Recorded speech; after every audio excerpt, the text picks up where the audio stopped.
Graças a Paz, amados, vamos dar continuidade aos nossos estudos em Marcos. Hoje, se eu não perdi as contas, nós estamos no estudo de número 27. Hoje em Marcos 6, do 30 ao 44. Marcos capítulo 6, do 30 ao 44.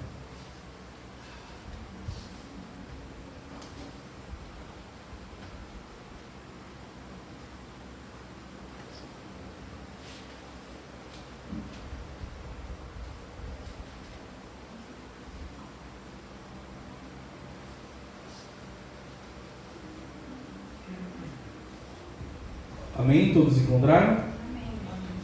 Vamos ler juntos. A palavra do Senhor diz assim: Os apóstolos reuniram-se a Jesus e lhe relataram tudo o que tinham feito e ensinado.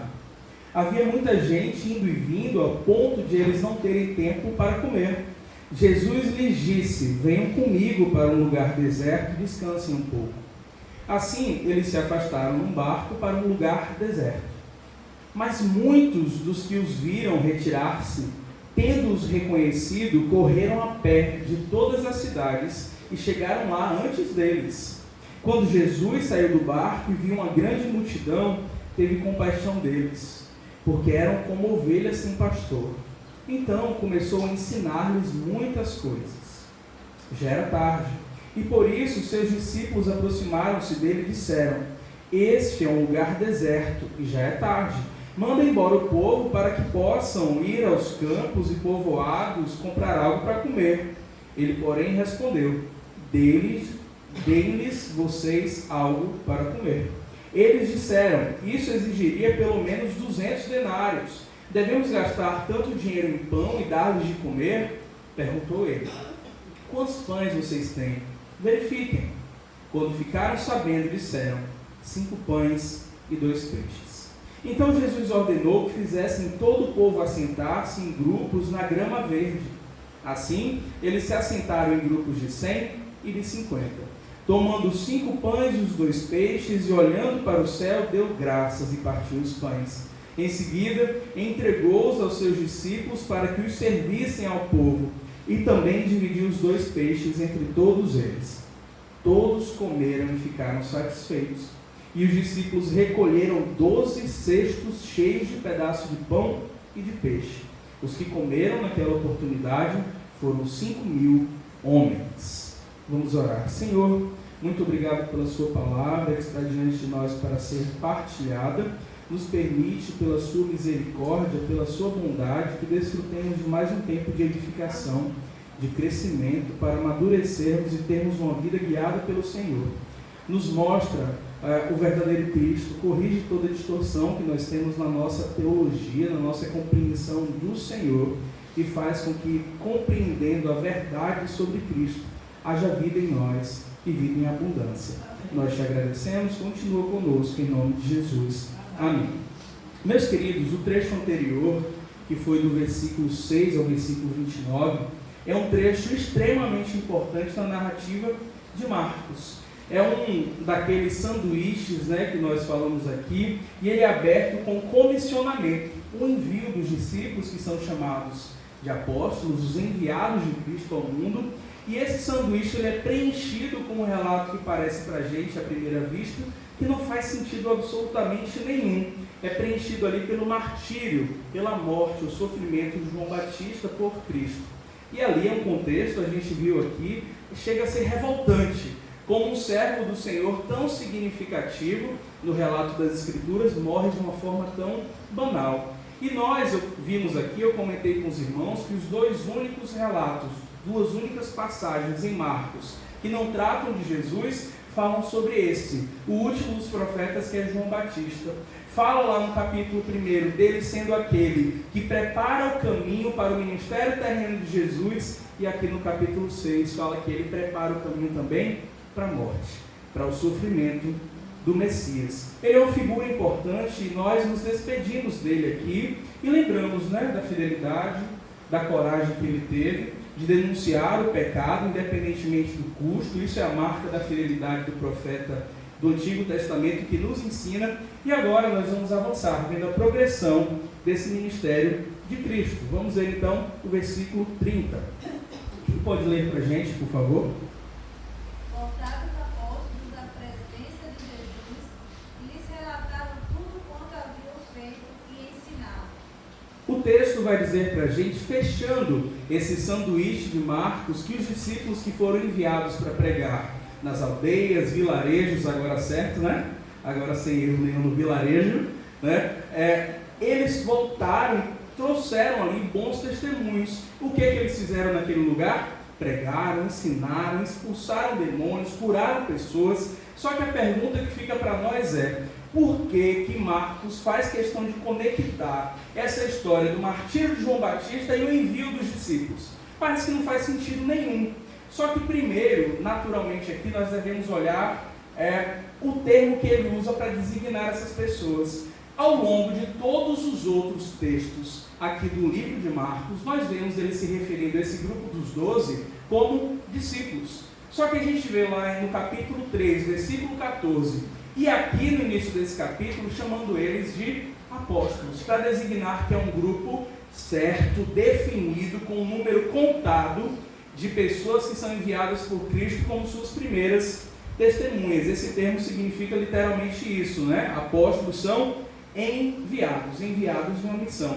E nessa estrutura que nós estamos vendo aqui de Marcos, ao conectar o envio desses servos para fazer a missão de Jesus e depois tratar do martírio de João Batista, parece que Marcos tem a intenção de trazer um relacionamento próximo entre discipulado e martírio.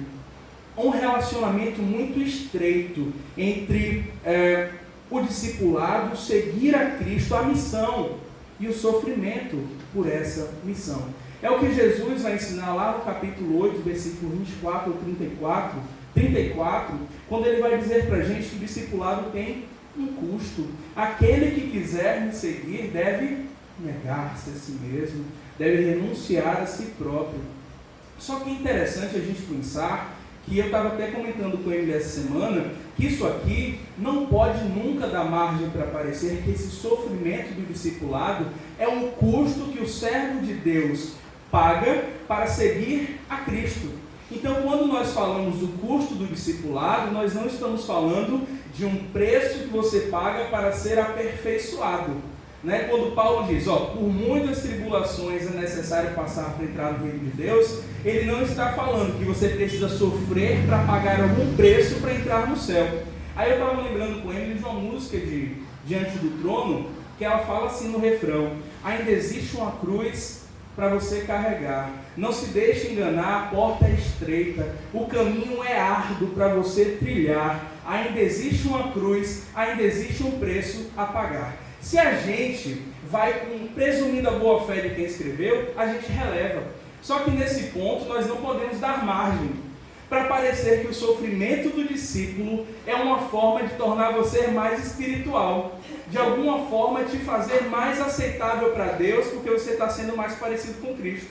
Quando não, o custo do discipulado, e é isso que Marcos está colocando aqui, a missão está próxima do martírio, da morte, do sofrimento por Cristo. E assim, essa ideia do termo martírio, aí que para a gente aparece como morrer por uma ideia, morrer por conta de algum movimento, é uma ideia recente nossa. Porque na palavra de Deus, quando o termo aqui é escrito, martíria é o termo grego que aparece em Atos 1:8.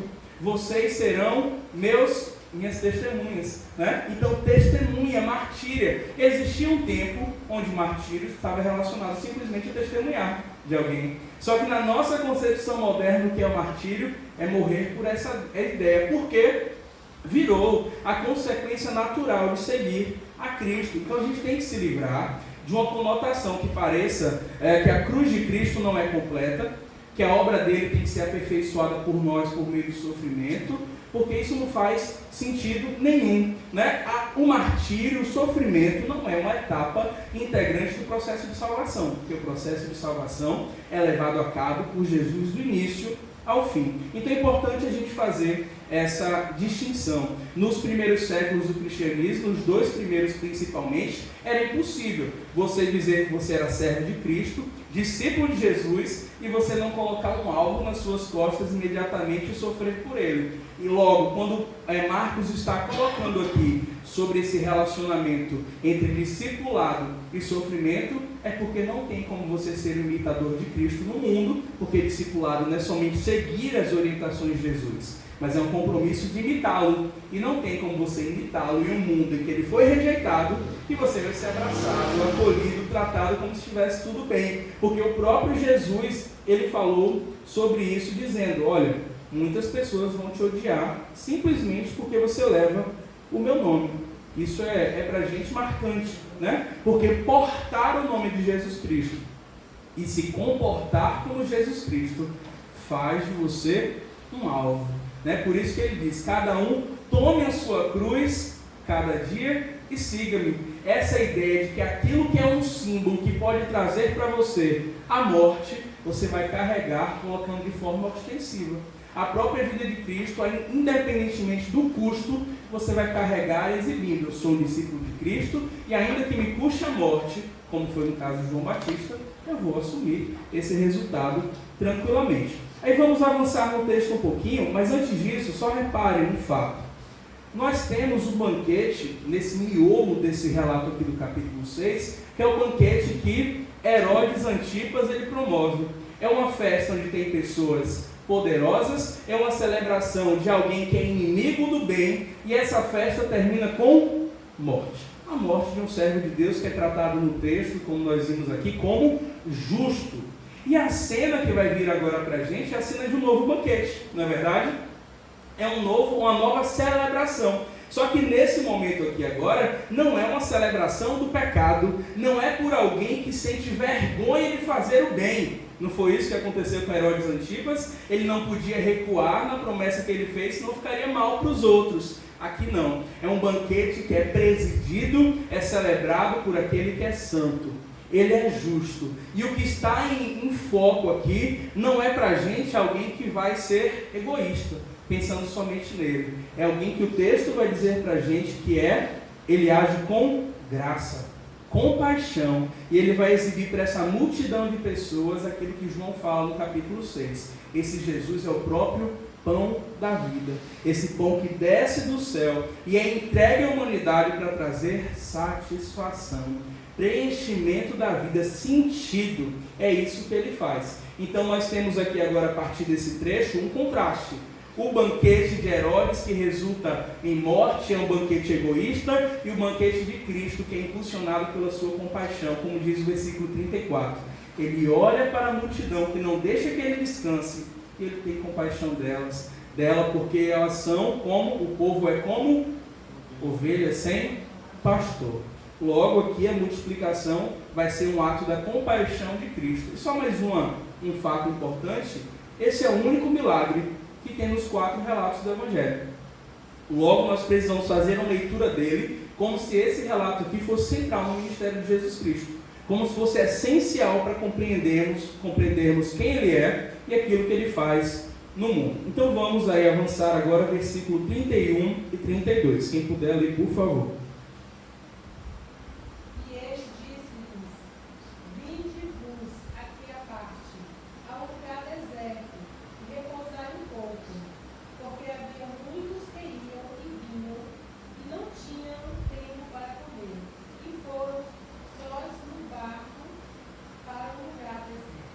O texto mostra para a gente algo que a gente tem reavaliado aqui semana após semana, que o discipulado é um compromisso, antes de ser um compromisso de ativismo, de fazer algo para Jesus Cristo, é um compromisso de ter comunhão com Jesus, de estar junto com Cristo.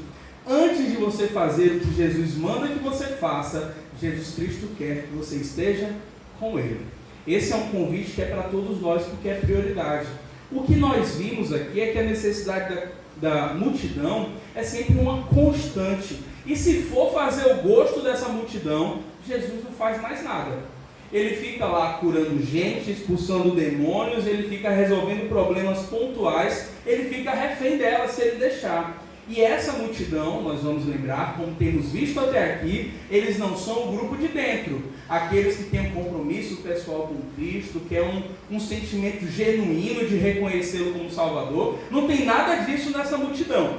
é um grupo, a gente não pode se perder, por mais que Jesus tenha compaixão dela, e como ele tem da humanidade de forma geral, é a mostra aqui do que é todo mundo, é um grupo descompromissado, é um grupo alheio, é um grupo que não quer nada com Cristo, senão aquilo que ele pode oferecer. E em vários momentos, a gente já viu aqui também, como naquela casa em Cafarnaum, tinha um paralítico para entrar, para ser curado, mas a multidão enchia a casa. É a mesma multidão que apertava Jesus, impedia que aquela mulher do fluxo de sangue chegasse até ele. É a multidão que fez com que Jesus Cristo tivesse se retirar para orar e depois decidisse pregar nesses outros povoados, vilarejos que aparecem aqui. Então essa multidão é um grupo indefinido que não tem nome e se coloca como a maior parte do mundo se coloca, como pessoas que não estão nem aí para Jesus, que só quer aquilo que ele pode oferecer.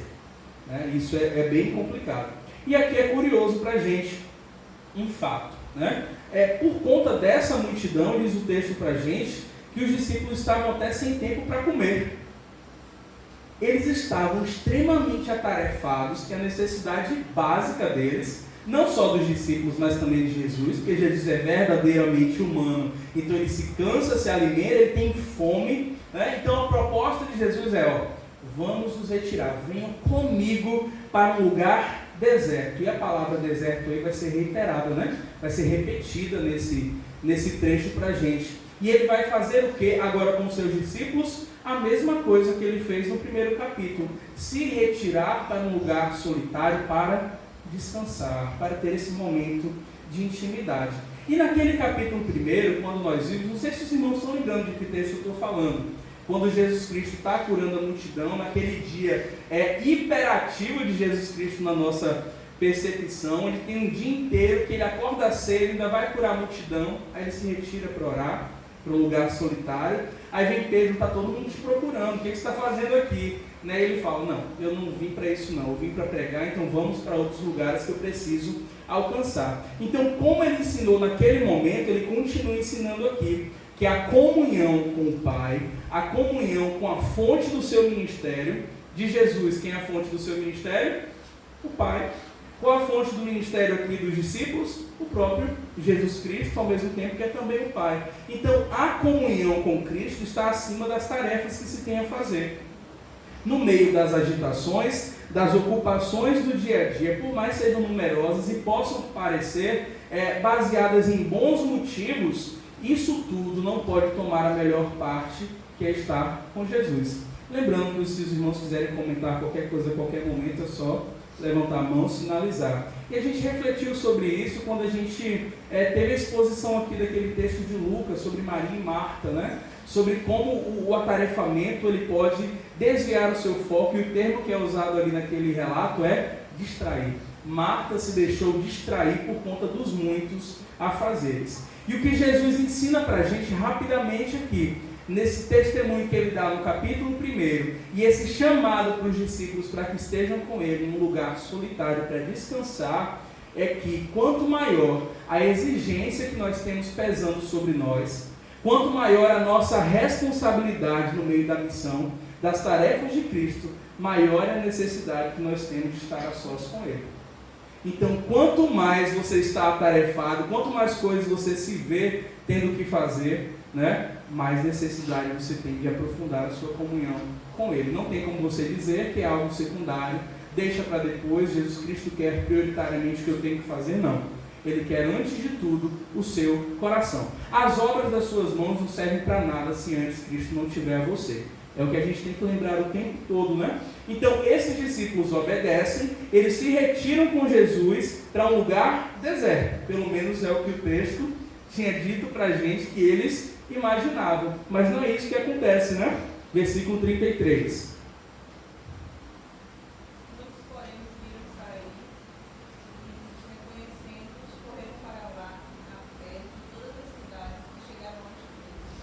Olha para isso aí.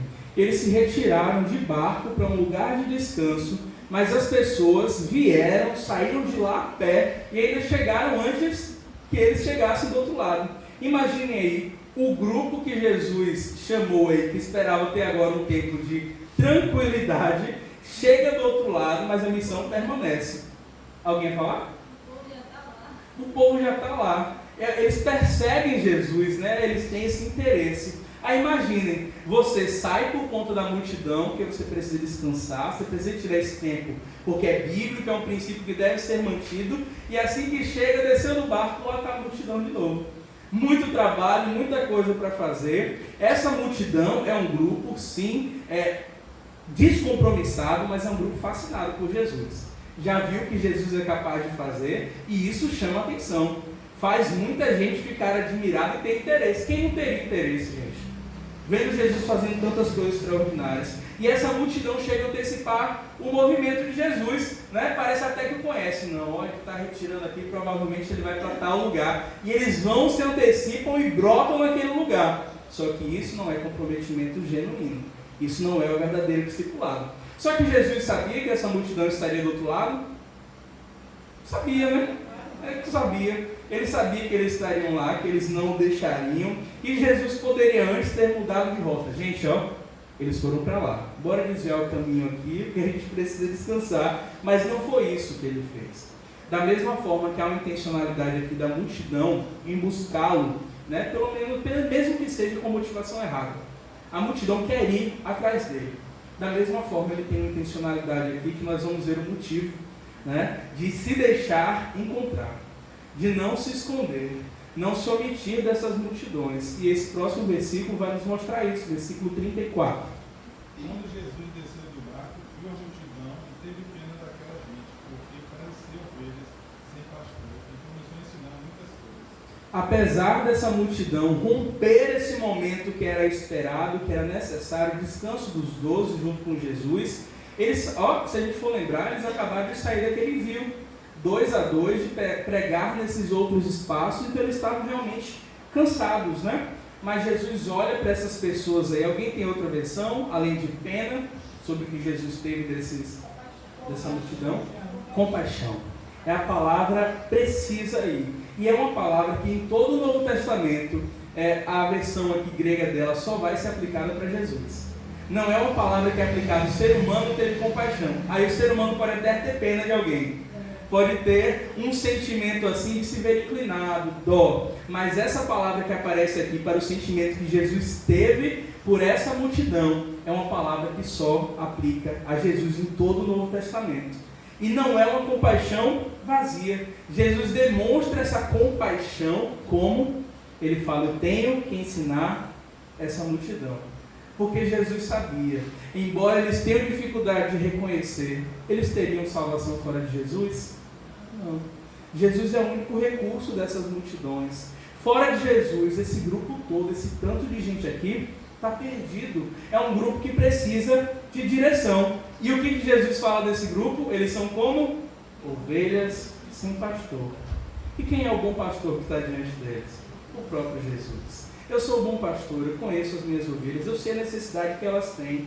É a mesma coisa que aparece para a gente no Salmo 23. Ele é esse bom pastor desde a eternidade, onde as suas ovelhas encontram satisfação, encontram direção, descanso, são guiadas à tranquilidade no meio da agitação, são protegidas. Mas para além disso, essa ilustração de pastor na história de Israel, né, não é somente a ideia desse pastoreio que nós conhecemos hoje, de ser cuidado. É uma figura de liderança, uma metáfora para alguém que se coloca para dirigir o povo. Então o povo conhecia o significado disso quando Deus falava que, quando o salmista diz, né, o Senhor é meu pastor e nada me faltará. Essa era uma metáfora que foi usada em vários momentos para Moisés, que foi responsável por conduzir o povo naquela jornada até a terra prometida. É um termo que se aplica para um líder também como Josué, que era um herói militar, e também para um rei memorável na história de Israel. Quem foi o rei mais memorável da história de Israel? Que Deus inclusive promete que o seu trono nunca Davi. Pronto. Então é um termo, essa ideia de pastoreio está vinculada a uma liderança. Então quando Jesus diz aqui que esse povo está sem pastor, o povo está sem direção, está sem sentido. Esse povo está desorganizado, esse povo está padecendo. Quando a gente fez aqui a exposição em Ruth, eu falei para os irmãos daquele contexto de Juízes, que tem um refrão que vai se repetindo o tempo todo. Israel não tinha rei e cada um fazia o que era certo segundo o seu próprio coração. A falta de liderança, a falta de uma direção clara dada por Deus faz com que o povo pereça. Porque se cada um estiver entregue segundo ao seu próprio coração, corrupto e enganoso, como diz a palavra de Deus, todo mundo está perdido. Logo, quando Jesus é colocado aqui, quando ele se apresenta, né, como alguém que é movido de compaixão, porque esse povo é como ovelha sem pastor, ele se coloca nessa posição. Essa posição de liderança, é aquele que pode conduzi-las. Aí ele faz isso como? Ensinando. Que forma melhor Jesus tem para conduzir seu rebanho, senão por meio dos seus ensinos? É assim que ele direciona, é assim que ele orienta, é assim que ele corrige, é assim que, como no tempo passado, na história de Israel, que o pastor usava vara e cajado, né, para fazer essa proteção, essa condução, a mesma forma que Jesus usa, e ele faz isso por meio do seu ensinamento. Marcos não tem interesse muito no que Jesus ensina. A gente teve um momento pontual que ele trouxe aqui algumas parábolas, não foi? Mas não é normal dele usar. Ele quer que Jesus seja conhecido mais por meio daquilo que Jesus faz do que por meio do seu ensino. Então ele não teve interesse em comunicar aquilo que Jesus ensinou, mas ele quer colocar o foco no professor, que é Jesus. Vamos avançar mais um pouco aí, versículo 35 e 36. E se alguém quiser pontuar agora, aproveita também.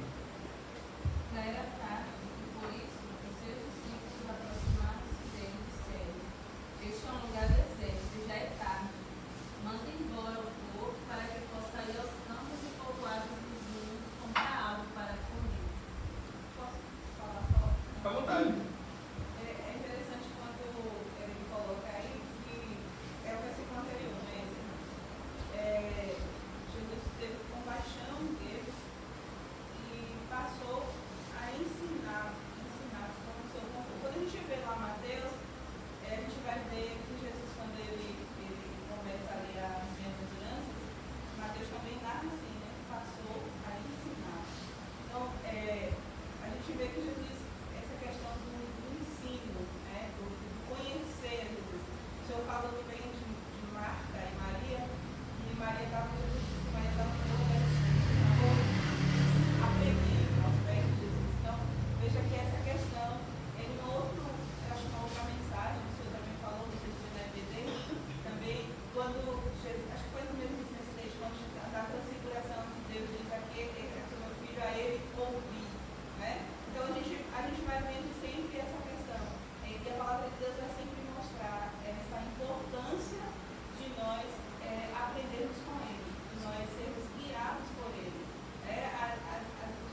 E é interessante que Marcos não transmite para a gente o conteúdo do ensino de Cristo em sua maioria, mas faz questão de registrar esse evento onde ele saiu de forma solitária. Ele é interpelado por Pedro e ele fala: foi para isso que eu vim, eu preciso ensinar outras pessoas. Ele resume, sintetiza o ministério de Jesus a ensinar. Embora nós saibamos que ele vai vai alcançar o ponto mais alto do seu ministério na sua entrega à cruz. Mas como eu falei aqui, eu já não vou lembrar em que momento foi que eu falei, aquele evento da cruz seria só mais uma pessoa morrendo, se Jesus não tivesse dado antes a interpretação, o significado daquilo. Por isso que acho que foi quando eu falei sobre esse texto mesmo, por isso que o significado é tão importante de se obter do próprio Jesus. Senão as pessoas olhariam para uma pessoa na cruz, que antes operava milagres, e cada um, como nós vemos hoje, daria seu próprio significado. Ninguém poderia obter a vida que provém daquele evento máximo da história, que é Jesus Cristo crucificado. Aí o texto vai continuar dizendo que já era tarde, né? Por isso os discípulos aproximaram-se dele e disseram: é um lugar deserto, já é tarde, manda embora o povo para que possam procurar algo para comer nos outros povoados. O texto vai dizer para a gente aqui que o ensino se estendeu, né? Avançou. Então Jesus ensinou muito, já deveria estar perto aqui do escurecer. Isso gera para os discípulos uma preocupação. Esses homens, né? Parece que tem uma prontidão assim de fazer o certo rápido, quando a gente sabe que eles são mais parecidos com a gente ainda, que tem suas lutas, e a gente vai ver aqui. Eles estão num lugar isolado, aí a preocupação deles: onde é que vai arranjar comida para esse povo? Se a gente continuar aqui, vai chegar um momento de crise, então é melhor antecipar, manda esse povo embora. Foi um lugar, se os irmãos lembram, que foi tido como lugar deserto. Não tinha vizinhos próximos, pessoas que pudessem trazer aqui alguma provisão. Então, no instinto de resolver as coisas da sua própria maneira, vem os discípulos de Jesus aqui, trazem um problema e trazem uma solução. A solução para eles é: manda todo mundo embora. Encerra esse negócio de ficar ensinando gente nesse lugar deserto. A gente já fez mais do que a gente deveria, né? A gente veio para cá para descansar, a gente ensinou, já está perto do entardecer, então manda esse povo embora. Para eles parece razoável, né? Uma solução que para eles não. Isso aqui Jesus, eu acho que ele vai estar legal. E mais uma vez a gente vê esse grupo aqui, como eu falei para os irmãos, como Jesus é paciente, né? Ele envia esses discípulos, embora saiba que eles não são obras acabadas. Eles falam no imperativo: manda esse povo embora. Como se fosse realmente ali algo, bom senso manda, envia esse povo para buscar provisão. Só que mesmo essa sugestão aqui, de mandar o povo embora para buscar nos povoados comida, já não fazia sentido. Já não ia dar certo porque não tinha gente perto. Mas aqui, na nossa perspectiva, nós imaginamos, pelo menos tira a responsabilidade das costas dele, né? Exime os discípulos: não, a culpa não é nossa, vamos lá, né? Vocês vieram para esse lado aqui porque vocês quiseram, a gente veio para descansar. Então o texto continua com a reação de Jesus, versículo 37. Porém, ele lhes respondeu: dai-lhes vós mesmos de comer. Disseram-lhes: iremos comprar 200 denários de pão para lhes dar de comer? Parece piada, né? Isso aqui parece um relato, uma crônica humorística isso daqui. O povo chega, manda esse povo embora, deem vocês o de comer para ele, resolvam o problema, vocês me trazem o problema sem solução. E aí, o que acontece? Os discípulos queriam se eximir, se sair do problema, e Jesus devolve o problema para eles, né? Resolvam. E dá uma ordem aqui que eles enxergam como impossível. E no relato de João, a gente vai ver quem foi que falou esse valor aí, que fez as contas, falou 200 denários, né? Que dizem que realmente daria para alimentar esse grupo de gente, mas aí a gente não vai ter certeza nunca, né? E disse que quem falou isso daí foi Filipe. Ele falou: rapaz, 200 denários, a gente... Aí não entra no mérito aqui se eles tinham esse dinheiro ou não, né? Só que o fato é, isso é muito dinheiro para a gente gastar com comida. Eles são desafiados aqui por um problema, né? E da mesma forma como o próprio Moisés foi desafiado pelas queixas também daquele grupo de israelitas. Num relato que, quando eu falei aqui sobre aquele episódio da serpente no deserto, eu até citei para os irmãos. O povo estava se queixando da falta de carne. Lá na frente eles chegaram a chamar a comida que Deus tinha enviado de pão vil, na verdade foi aqui mesmo nesse relato, pão miserável, o povo chamou. aquilo, o maná providenciado por Deus, e falou: nós queremos carne. Aí vai Moisés inquieto porque o povo está se queixando de carne e ora para Deus. Aí Deus fala: pronto, a gente vai resolver o problema. Vocês não vão comer carne nem 1, nem 2, nem 3 dias. Vocês vão comer carne o mês inteiro, até sair carne pelo nariz, e vocês tiverem nojo de comer carne. Aí é assim que Deus responde. Só que vem a solução então providenciada por Deus. É Deus quem age para suprir essa necessidade no meio do arraial do seu povo. É o mesmo Deus que está agindo aqui nessa narrativa que nós vamos conhecer. Então o problema desde sempre, uma necessidade colocada, recursos humanos limitados, aí Deus é quem vem para trazer a solução. Vamos... Oi? Novamente no deserto, e a gente vai ver esses detalhes daqui a pouco, como tudo está conectado mais uma vez, inclusive nos dando as pistas para que a gente não interprete esse texto fora do limite dele. E é algo que eu queria chamar a atenção para os irmãos logo mais. 38 a 40. Perguntou ele: quantos pães vocês têm? Verifiquem. Quando ficaram sabendo, disseram: 5 pães e 2 peixes. Então Jesus ordenou que fizesse todo o povo assentar-se em grupos na grama verde. Assim, eles se assentaram em grupos de 100 e de 50. Em grupos de 100 e de 50. Entra em cena agora aquele que é o resolvedor que a gente tem visto até aqui, que atende a multidão, não tem problema que persista com ele, e ele pergunta: quantos pães vocês têm? Ele tira o foco daquilo que é colocado pelos discípulos, dos 200 denários que eles não tinham, a gente não sabe, e coloca o foco naquilo que eles tinham. Aí pergunta, né? Os discípulos enxergam impossibilidades, mas Cristo, embora ele pudesse, ele pode fazer o pão surgir do nada?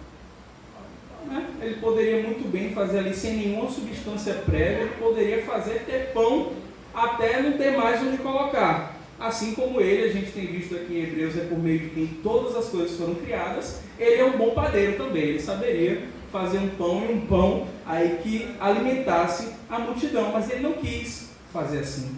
Ele não quis fazer aquilo que a gente chama ex nihilo, né, que é a partir do nada. Ele quis realmente usar de alguma forma algo que já estava no meio daqueles discípulos. Aí a gente olha que tinha 5 pães e 2 peixes, que um rapaz, alguns vão dizer um garoto, né, tinha levado. Oi?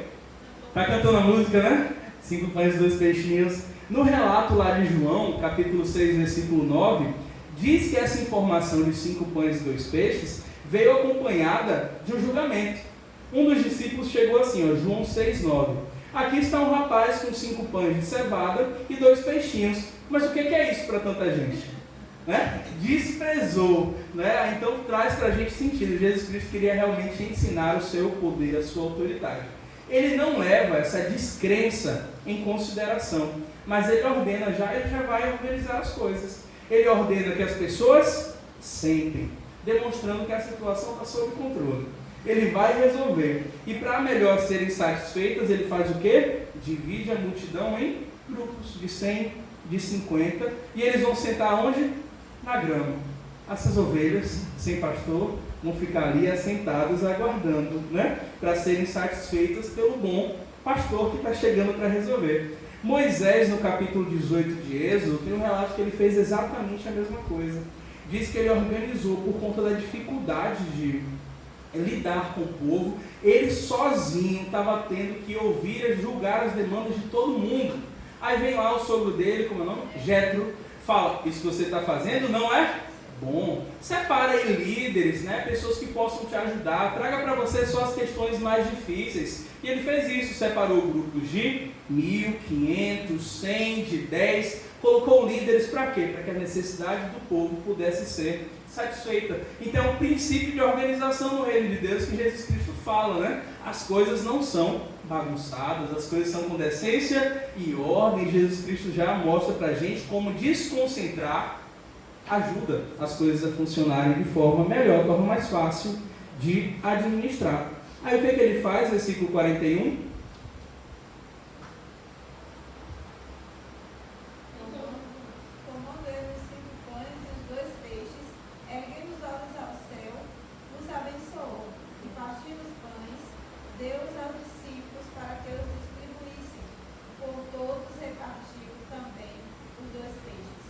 Jesus então toma aquela provisão mínima que tinha ali para eles, que seria talvez suficiente somente para esse rapaz, um recurso que os discípulos mesmos já julgaram. Isso aqui é patético.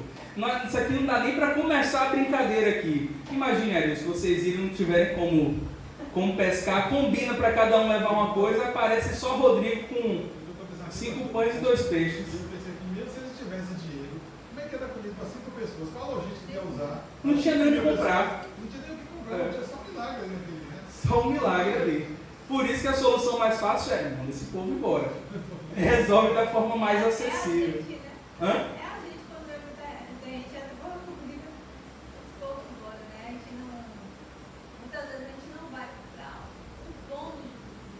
Eu uma situação que a gente, na casa, assim, essa comida.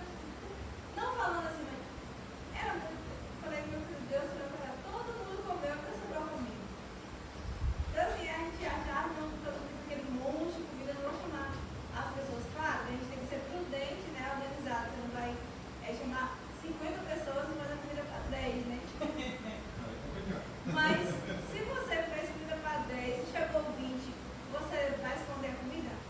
Ora, Deus, a pessoa não te explica, não. Tira a fome.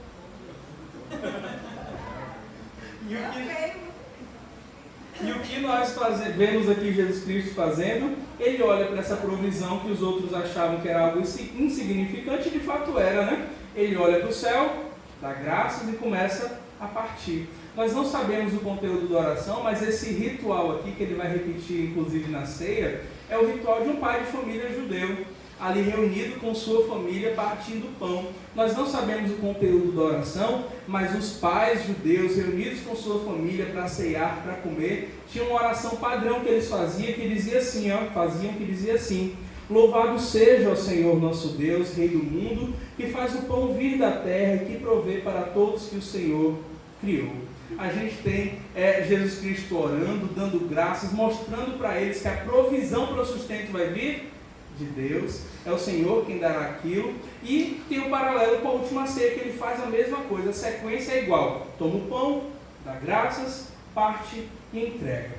Essa cena aqui de alimentação da multidão, que é presidida por Jesus, é uma retomada tanto da provisão de Deus, é para trazer a memória mesmo, essa provisão de Deus para os israelitas no deserto, Deus falando: sou eu que sustento vocês, vocês saíram sem nada. Lembra que a gente viu no estudo anterior, que fala o que eles não deveriam levar para essa jornada de 2 em 2. O povo de Israel também não levou um grande volume de comida. Eles saíram com o básico do básico, porque eles deveriam depender somente de Deus. É o princípio que continua. Essa cena de alimentação da multidão retoma aquilo que foi o relacionamento de Deus com o seu povo no deserto, e também antecipa a festividade que vai ter no grande dia lá no futuro, que é chamado para a gente de bodas do Cordeiro, né? A união entre Cristo e a igreja de forma definitiva. A palavra de Deus diz que haverá um banquete. Leia Apocalipse 19:9, fala isso, também Mateus 8:11. Diz que ali muitos se assentarão à mesa, e quem presidirá a ceia? O Cordeiro. Esse Cordeiro é quem fará isso. Jesus ilustra, né, no seu ministério terreno como será. Esses discípulos, eles não ajudaram muito na solução do problema, mas eles também nem poderiam, né, auxiliar. Eles não entenderam muito bem o que estava acontecendo. A gente não tem como imaginar que eles tinham em mente o que Jesus ia fazer, mas isso impediu que eles fizessem exatamente o que Jesus mandou? Não. Eles ouviram a ordem de Jesus e fizeram. Eles foram ali mediadores do pão para aquelas pessoas que estavam, para a multidão. Coisa que eles fizeram nos vilarejos, nas aldeias, da mesma forma, não foi? Eles não mediaram o pão, só que o pão da vida, né? Eles trouxeram essa mensagem de Cristo que satisfaz, que alimenta. Agora eles fazem isso de forma literal. E olha o resultado disso daí. Quem diria? 42 a 44.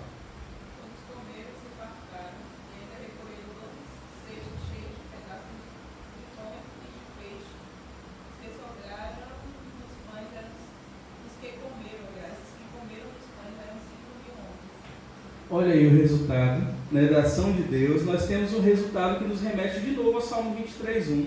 O Senhor é meu pastor, de nada terei falta, né? É melhor, né, essa tradução, no sentido de que as nossas necessidades do bom pastor são supridas, e eles podem declarar isso satisfeitos onde? Sentados na grama, como realmente ovelhas aqui nesse evento. Todos comeram e ficaram satisfeitos. O pão que é providenciado por Jesus aqui é um pão que satisfaz. Por quê? Porque é resultado da sua compaixão, da sua graça. O que não era possível nem com 200 denários, que era muito dinheiro, foi possível porque o pão da vida está ali, com 5 pães e 2 peixes. O que para o homem é impossível, para Deus é sempre possível. E se não fosse o bastante, olha o tanto que sobrou. 12 cestos cheios. 12 cestos cheios. Provavelmente uma mão de cada um dos 12, né? Aí a gente imagina Judas no meio disso aqui, né? Distribuindo, falando, rapaz, esse homem aqui vai fazer a gente ficar rico, talvez. Mas estou inventando coisa, não tem isso, né? É bom evitar. Mas a gente imagina todos eles não sabendo o que tinha acontecido. Quando foi? Enquanto Jesus partia multiplicando, o cesto foi enchendo sozinho, a gente não sabe o que aconteceu, né? Só que era algo tão sobrenatural que esses cestos sobraram, e o versículo 44 aumenta a nossa admiração. Diz que 5.000 homens comeram até ficar satisfeitos. E a palavra aqui é para homem, o gênero específico mesmo. Antes foram homens, não estava contando aqui mulheres nem crianças. E Mateus vai colocar isso lá no capítulo 14, 21, que a gente às vezes aplica, né? São 5.000 pessoas, sem contar mulheres e crianças. Foi muita gente que comeu. Foi um número absurdo de pessoas. Hã? Homem come muito, é verdade. Ficaram satisfeitos. E assim, no contexto lá, não era uma refeição completa. Não era a refeição que iria satisfazer as pessoas. Era o pão e peixe, era um lanchinho. Mas as pessoas comeram até ficar satisfeitas, porque veio de Jesus Cristo. E a gente rememora 2 histórias aí de Israel, que ao mesmo tempo são histórias que têm identificação, mas para a gente estabelecer uma diferença. Lá em 1 Reis, capítulo 17, do 1 ao 15, vai falar da história do profeta Elias e a viúva. Oi? Está lembrando, né? E a viúva de Sarepta, era uma região gentia. O profeta vai lá porque a mulher iria alimentá-lo, Deus falou. Só que chega lá e diz a mulher: olha, eu só tenho esse pouquinho aqui de farinha, um pouquinho de azeite. Eu estou preparando aqui para fazer 2 cavacos, né? A gente vai comer e depois com o meu filho aqui eu vou morrer. Não tem mais o que fazer. Só que o que acontece ali é que o profeta é instrumento de Deus para fazer uma multiplicação sobrenatural. Ele falou: olha, não vai faltar farinha nem azeite enquanto não chover, né? Sobre essa região. Ele fez a promessa e foi verdade. O texto afirma para a gente que a farinha não faltou, nem o azeite até chover sobre a terra. Ela comeu muitos dias. Lá em 2 Reis tem outro episódio parecido, na verdade tem mais de um, né? No capítulo 4 de 2 Reis, do 1 ao 7, fala da multiplicação do azeite na casa daquela viúva, né? Ela usou aquilo ali para vender, obter o valor para pagar suas dívidas. Era uma viúva que também tinha suas necessidades e diz que não cabia, as vasilhas que ela tinha em casa não foram suficientes por conta do azeite que se multiplicava. Buscou outras vasilhas e o azeite acabou quando acabaram as vasilhas, né? Foi a provisão exatamente do que ela precisava. E o último texto, que é o que eu queria que a gente abrisse, que é mais próximo desse relato aqui de Jesus, é 2 Reis, o mesmo capítulo 4, do 42 ao 44. Aí eu vou ler aqui com vocês. 2 Reis 4, 42 a 44.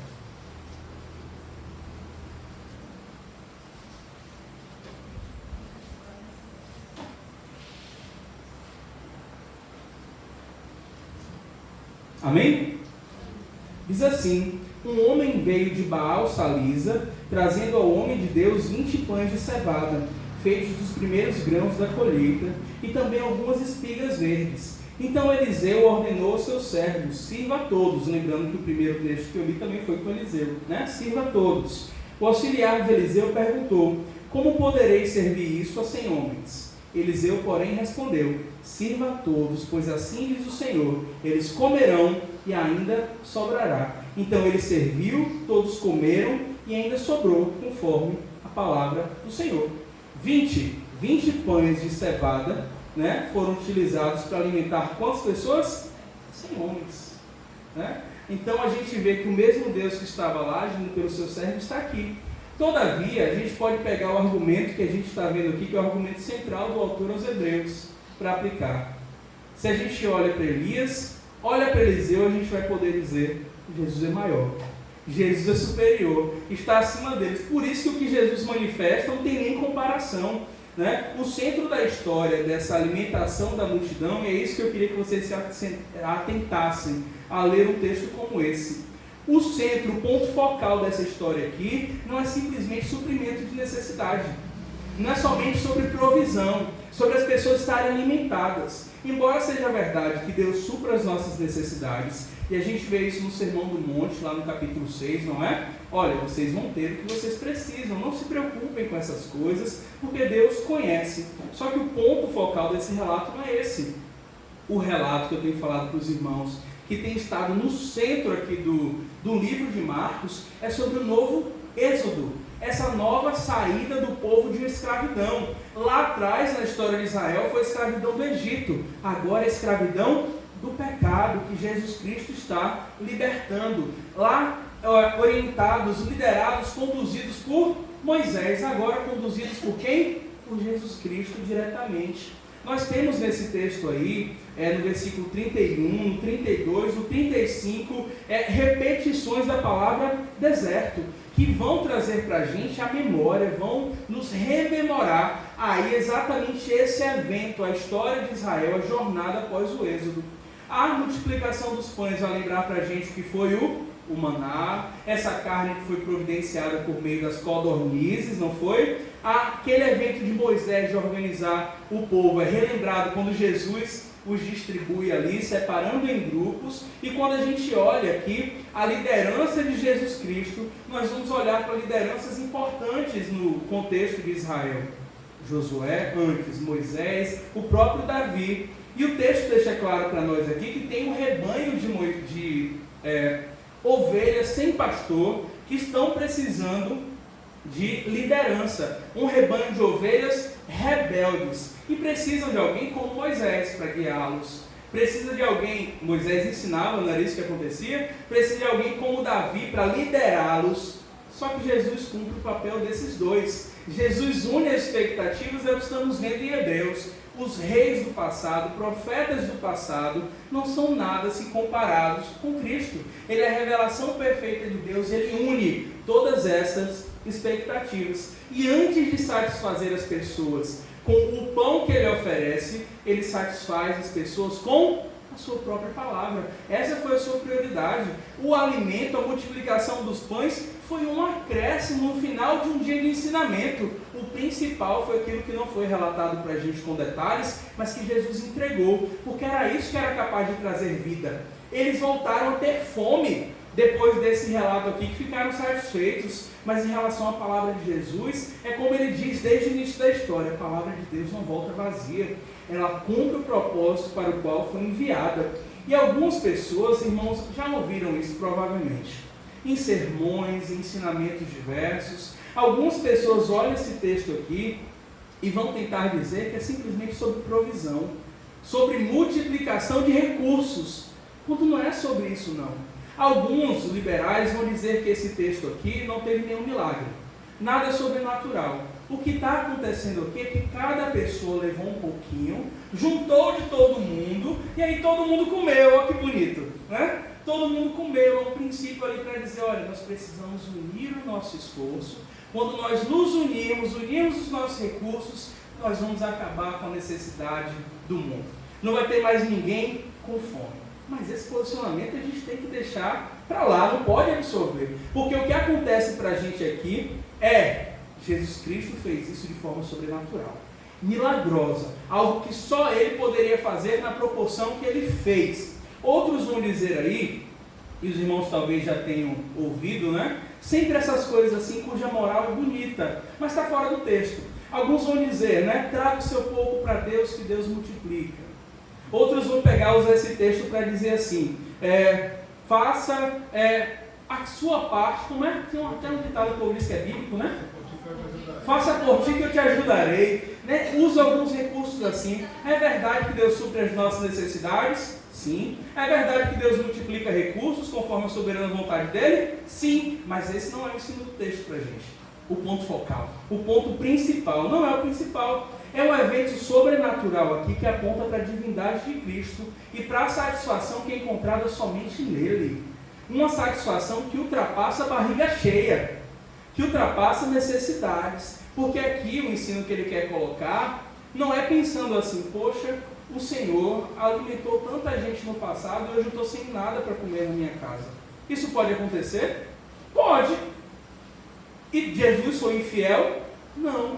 O que ele quer que a gente aponte e perceba nesse tipo de coisa é que mesmo que você não tenha recursos, mesmo que você passe a sua vida toda lutando para ter o básico do básico do básico, ainda que você não tenha comida na sua mesa, ainda assim você pode encontrar a satisfação em Cristo.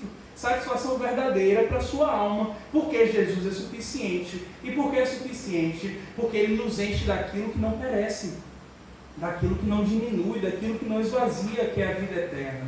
Nós olhamos para esses cestos, a provisão de Jesus sequer diminui. Alimentou 5.000 homens, fora mulheres e crianças, e os 12 cestos continuam cheios. É a ideia de que ficaremos eternamente satisfeitos nele. É uma sensação que não abaixa, como a comida não reduziu. Então o que a gente vê aqui já finalizando? O bom pastor, que é isso que ele anuncia sobre ele lá em João 10:10, mais do que dar comida, mais do que satisfazer necessidades pontuais, ele diz: eu vim para que tenham vida, e tenham vida em abundância. Essa vida em abundância é vida espiritual, vida nova, vida verdadeira. E ele mesmo, lá na tentação do deserto, ele vai colocar que essas questões aí são secundárias, nem só de pão viverá o homem, mas de toda palavra que sai da boca de Deus, algo que já estava escrito lá em Deuteronômio 8. E a conclusão que se esperava dessa multidão aqui, qual é? Depois de Jesus ter alimentado, multiplicado os pães, depois de ter ensinado o dia todo, eles olharem para Jesus e falar como Pedro falou lá em João 6, que é o mesmo relato que vai falar, começa falando sobre multiplicação. Para onde iremos? Só tu tens a palavra de vida eterna. Nós não temos para onde ir, para quem nós iremos. Só que assim como hoje nós temos pessoas que têm percepções equivocadas sobre Cristo, e com isso acabam chegando a conclusões falsas, essa multidão aqui alimentada foi a mesma coisa. Marcos não diz para a gente, mas João diz. Olha aí, João 6, 14 e 15.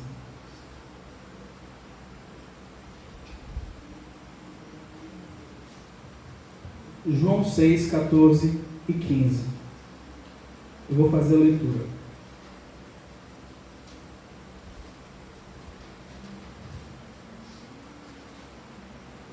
Depois de ver o sinal milagroso que Jesus tinha realizado, o povo começou a dizer: sem dúvida esse é o profeta que deveria vir ao mundo. Aí, sabendo Jesus que pretendiam proclamá-lo rei à força, retirou-se sozinho novamente para o monte. Esse cara tem que ser nosso rei. Ele multiplica pães e peixes dessa forma, nós vamos ser a nação mais rica de toda a história. Ele vai multiplicar recursos, ele chega à informação certa, não erra. Esse é o profeta que deveria vir ao mundo. Só que com base na compreensão errada. Ele alimenta pessoas, ele multiplica pães, ele faz com que multidões fiquem satisfeitas. Nós precisamos de um rei como esse. Só que a compreensão errada de Jesus leva ao quê? A uma atitude, uma resposta equivocada. Longe de dizer, vamos entregar as nossas vidas a Ele, vamos fazer um compromisso sério com Ele. Não, vamos proclamar o rei à força. Nós precisamos desse rei. É um daqueles casos em que a pessoa tem até alguma compreensão sobre Jesus, só que é uma compreensão parcial. E toda compreensão que tivermos parcial sobre Cristo, da revelação sobre Cristo, nos apegarmos somente a ela, nós vamos fracassar.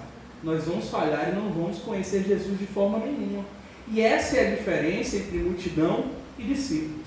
Porque Jesus não é um padeiro que multiplica pães. Jesus Cristo também não é esse cara que é sensacional em fazer o barco se encher de peixes e dar uma pescaria miraculosa somente. Ele não é um exorcista profissional. Ele não é também um curandeiro. Não é nada disso. O que nós sabemos é que tudo isso, por mais milagroso que seja, por mais extraordinário que pareça, isso é uma proporção assim ínfima, insignificante do que é a pessoa de Cristo. Se nós medimos a Cristo simplesmente com base nesses testemunhos de bênção que as pessoas receberam dele, a gente vai construir uma imagem falsa de Jesus. Porque ele, na verdade, ele é o Salvador do mundo. E aqui, por meio da multiplicação de pães e de peixes, deixando a multidão satisfeita, ele está mostrando que ele tem poder, e poder absoluto, para resolver mais do que a fome da multidão, mais do que a fome da humanidade. O interesse dele é resolver qual o maior problema que nós temos: pecado. Que é para isso que ele veio ao mundo. Aquilo que nos faz morrer espiritualmente, ele levou sobre si a nossa culpa para compartilhar conosco o fruto da sua obediência e obediência plena. Então vamos ficar muito atentos a tudo isso, para que a gente não olhe para um relato como esse e fique nos seduzindo simplesmente aquilo que Jesus fez. Ah, Jesus faz a mesma coisa comigo aqui na minha casa. Ô gente, é legítimo você orar no momento de falta, pedindo que o Senhor multiplique a provisão, que o Senhor supra. Só que nada disso tira o nosso foco, que ter a Cristo deve ser suficiente, mais do que suficiente, né? Então não adianta se apegar às bênçãos de Deus e rejeitar o Messias como essa multidão aqui, porque o benefício eterno, nenhum. E o benefício do dia? Barriga cheia e só isso. Amém? Marcos vai falar depois, 21. Certo. No contexto do dia de hoje, o Senhor nunca deixou de fazer os milagres. Ele afundava o coração de todos ali, que muitos vinham pelos benefícios de Cristo. O Senhor sondou ali, quando os discípulos falaram: Senhor, manda eles embora. Só que o Senhor falou: não, vou multiplicar os pães e eu vou dar as boas novas a eles, porque eles precisam de um mestre. E com autoridade, o que é que Cristo estava fazendo? Ensinando as coisas que ele não sabia. As pessoas estavam ali cativas de uma imagem ali, eles estavam escravos do sistema.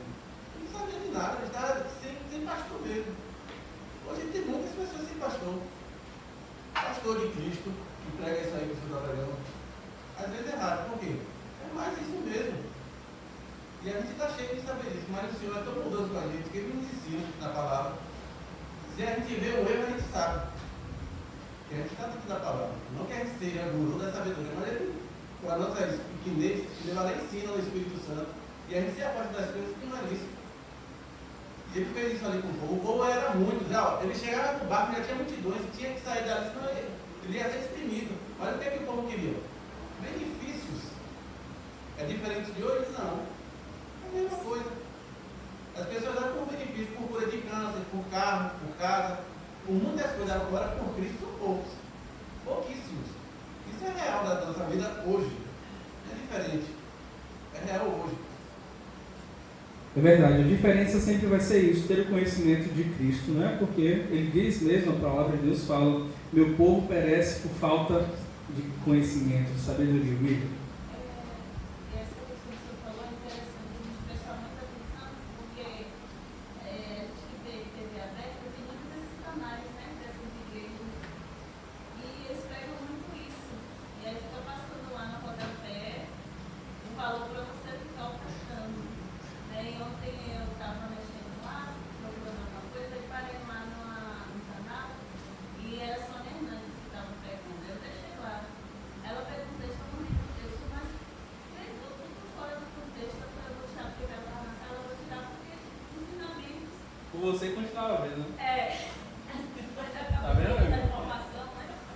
E aí, exatamente isso. Pegou o texto que Jesus vai acrescentar, que Jesus vai dar, e aí ela fez a ensinação, pegou uma mulher representando o anjo, indo na frente dele, abrindo os caminhos, as portas de emprego, não sei o que, não sei o que. Eu falei: gente, cadê Jesus? Isso aí. Não tinha, né? A essência ali não era Cristo, mas era o que a gente pode obter dele, benefícios, né? E não pregando ele, né?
que deve realmente bastar, né? A gente sempre aprendeu essa. Cristo mesmo disse: olha, vocês serão problemas no mundo. Essa ideia de que venha para cá que você vai ser feliz, vai dar tudo certo, você vai só prosperidade, só bênção. Isso nunca foi nos ensinado, né? E nós agradecemos a Deus por isso. Porque isso foge à nossa fé. A gente sempre teve uma vida muito difícil. E eu não estou falando só difícil financeiramente. A gente já passou por muitas lutas. A MCM Fugida, né, que é onde a gente sempre compartilha. A tragédia de nossa família, de ter um avô assassinado aos 8 anos de idade, apesar do contexto do moço que entende, mas é do meu avô, de ter enfrentado doenças na minha família, de chorar e Deus não responder da forma que a gente queria. Ele levou a pessoa, mas isso não abalou nossa fé. Independente de qualquer coisa, nós temos o Senhor. Independente das circunstâncias, a gente enfrenta problemas nos nossos relacionamentos, enfrentamos o casamento, sejam dificuldades financeiras, sejam dificuldades de adaptação, mas a gente está sempre se voltar para o que é eterno, para o que Jesus já fez, né? Sempre que a gente pensar em qualquer tipo de sentimento ou qualquer tipo de amor, a gente sempre vai olhar para a cruz, né? A gente sempre vai olhar para aquele que se deu por nós. Então, assim, o que de mais especial, até tinha, né? O melhor de Deus ainda está por vir. Como assim, gente? Jesus não já veio ao mundo, já morreu, já ressuscitou, o melhor de Deus já veio. É tanto que o anjo diz, né? Hoje nos traz de boa esperança. Grande alegria na cidade de Davi, nasceu hoje o Salvador, que é Cristo, Senhor. Pô, essa é a melhor notícia que o universo poderia receber. Então, assim, a gente sempre teve isso. E é importante a gente sempre voltar aos textos, é importante a gente sempre reafirmar isso. Nós somos uma igreja histórica, uma igreja que eles chamam de tradicional, né? Então, essas igrejas elas sofreram muito nesse período da prosperidade, mesmo que as igrejas eram muito cheias. Hoje tem cura, hoje tem um anjo voando. Não sei se o senhor lembra, mas tinha um negócio de Miguel. Teve uma época, lembra disso? De Miguel mandou me dizer, Miguel está falando aqui agora no meu ouvido uma mensagem quentinha. Então, assim, a gente tinha muito isso. Eu já ouvi de pessoas dizerem assim, que tinham feito xixi para demarcar o local que o Espírito Santo ia atuar, em montes. Então, assim, essas coisas loucas que a gente... Mas aí passam, você vê, passam. Sempre vão passar. É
a experiência, né, acima das coisas.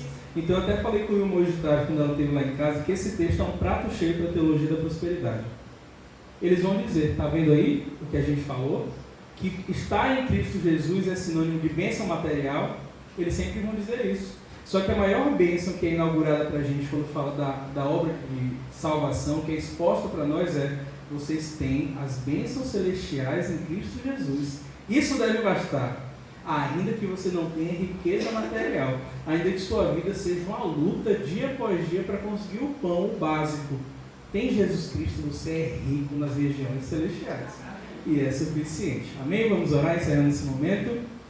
Queria pedir que nosso irmão Romilda orasse, por favor, agradecendo a Deus pelo compartilhamento da palavra e também para que Ele nos leve em paz. Senhor nosso Deus, nosso Pai querido, estamos felizes, Senhor, por essa grande oportunidade que o Senhor nos deu de ouvir a Tua palavra e que nós, ao sairmos daqui, colocarmos em prática. Ó Deus, como é bom, Senhor, ver o Teu tempo, se juntar aos irmãos, ver os irmãos, ouvir a Tua voz. Isso é maravilhoso, Deus. Nos conceda mais e mais oportunidades. Amém. Porque o Senhor nos dá a visão espiritual, Senhor, para ouvir o Teu maná.